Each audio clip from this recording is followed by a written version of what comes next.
자, 정부가 지금 이 5개 상급 종합병원을 4차 기관으로 만들어서 전문의 중심으로 전환하고 PA 간호사를 키워서 전공의가 없이 운영되도록 하겠다.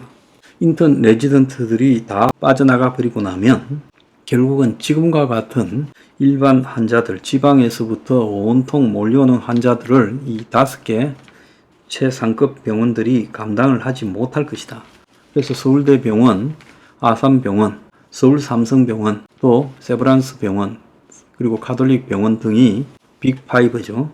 그래서 빅5를 중증 환자 진료 전담 병원으로 해서 가겠다 이렇게 말하고, 거기는 전문의와 PA 간호사 체제, 즉 전공의를 배제해서 가겠다고 이야기를 하고 있어요. 자, 또 한편으로 실손보험, 요즘 1,000만 원짜리 무릎 주사를 갖다가 정형외과 같은 데서 놓는다는 이야기도 있습니다. 이 실손보험을 개혁하지 않으면 의료개혁이 아니다.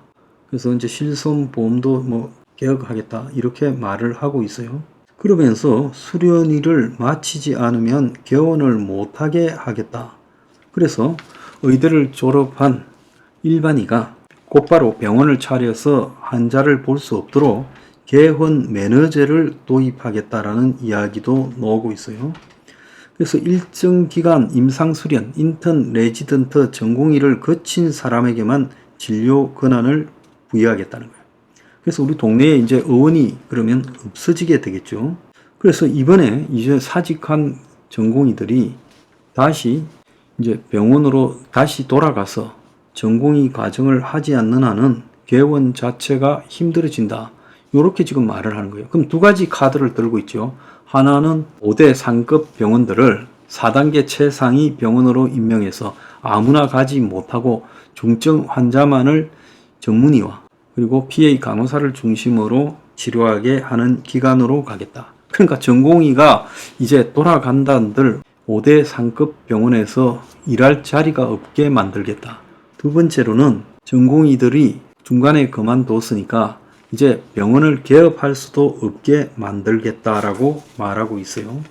자, 하반기 전공의 모집을 했는데 빅5 병원도 지원자가 한 자리고 정원을 채우지 못하고 텅텅 비었다는 거예요. 전공의는 안 돌아가죠. 그래서 지금 전공의가 끝까지 버티니까 이제 전공의들이 취업을 해야 되는데 동네 병원이나 회사를 가겠다는 거예요. 그러니까 전공의들이 이제 내가 굴욕적으로 다시 돌아가서 전공의 하지 않겠다는 거예요. 근데 정부는 이제 전공의가 돌아갈 공간도 없애버리겠다라고 하고 있어요. 전공의가 하반기 모집에 들어오면 수련 특례를 적용해서 봐줄 수 있다 했지만 돌아가지 않았어요.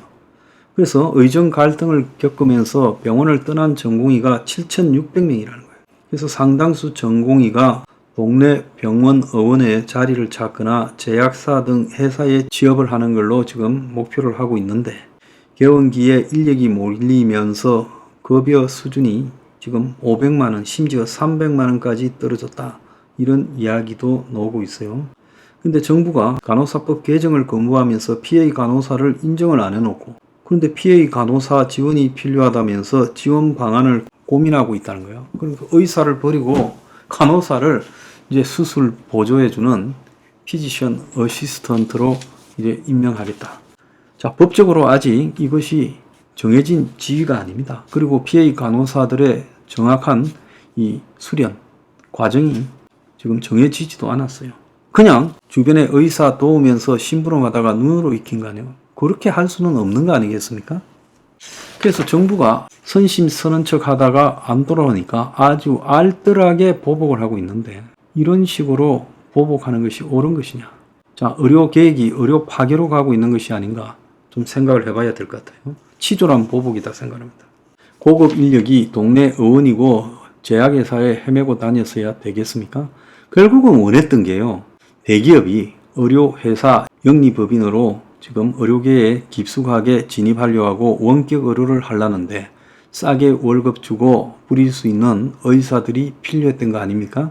그래서 의사를 대거 늘리고 의사들이 반발해서 그만두니까 못 돌아오게 확실히 내 몫을 박아버리고 의사들 급여 수준이 떨어지고, 그래서 의사가 이제 회사에 취업하게 만드는 원격으로 영리병원 성공입니까? 자, 위메프의 구영배가 국내에서 지금까지 알려진 거로는 팀원, 위메프 등 4개 회사에서 1,700억을 빼갔대요. 판매자에게 줄 정산 대금을 이용했습니다. 그리고 그걸 가지고 미국 위시 인수 자금으로도 사용을 했다. 그런데 위시 인수 자금은 다른 데서 마련했을 거고 제가 볼 때는 유용해서 해외에 빼돌렸다고 저는 보고 있습니다. 이 사람은 돌려막기가 끝이 오고 있다는 걸 재무팀을 자기가 다 장악해서 이 모회사 홀딩 컴퍼니 같은 큐튼의 재무팀이 다 밑에 있는 회사들을 관리했기 때문에 재무팀이 없었다잖아요. 팀원이고 위메프고. 그러니까 저거 회사 재정은 지가 제일 잘 알았을 거예요. 자, 그래서 큐텐 그룹 소속 4개 회사가 현재까지 알려진 걸로 1,700억을 해외로 보냈다는 거예요. 그래서 본사를 이 싱가포르에 두고 있는 것은 이런 해외로 돈을 빼돌리기 위한 목적이다라고 보고 있습니다. 이 사람 부인이 인도 사람이잖아요.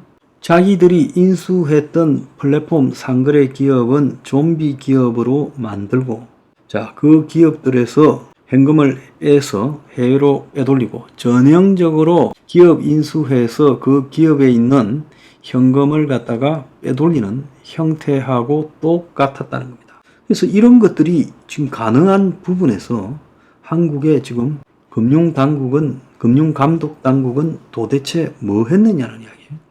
자, 그래서 지금 이 구영배 사태로 문제가 된 게 한국의 그림자 금융은 이커머스 플랫폼이다. 자, 그래서 사실상 이 회사가 상거래 플랫폼 회사 같지만은 따지고 보면 이 상거래 플랫폼이 아니라 이자, 지연된 이 지불금, 그러니까 소비자가 지불한 거를 판매자에게 늦게 주고 몇 달간, 그래서 그 사이에 이자를 빼먹는 일종의 그림자 금융이다. 그래서 구영배와 지난번에 이 코인으로 사고친 테라 권도형이가 뭐가 다르냐? 똑같은 거예요. 자기 자본 없이 지분 교환을 통해 부실 기업을 인수하고 거기서 나오는 현금을 빼돌리고 그 현금 부족을 만회하려고 나중에 터지면 터지고 갈 때까지 가보자고 상품권을 헐값으로 팔고, 그래서 어느 순간에 더 이상 돌릴 수 없게 되면 무너질 수 있는 위험한 구조였다는 거예요. 자, 여기에 공정위, 소비자 보호원, 금융위원회, 금융감독원이 다 놀고 자빠졌죠. 자, 이제 이 대한민국의 그림자 금융화된, 즉 금융기관이 아니면서 사실상 금융행위를 하면서 규제의 사각지대, 처벌의 사각지대에 있으면서 돈을 1,700억이나 빼돌릴 수 있는 이런 플랫폼에 대해서 전면 조사를 하기 바랍니다. 팀원만 저렇게 했습니까? 구영배만 사기꾼이겠어요?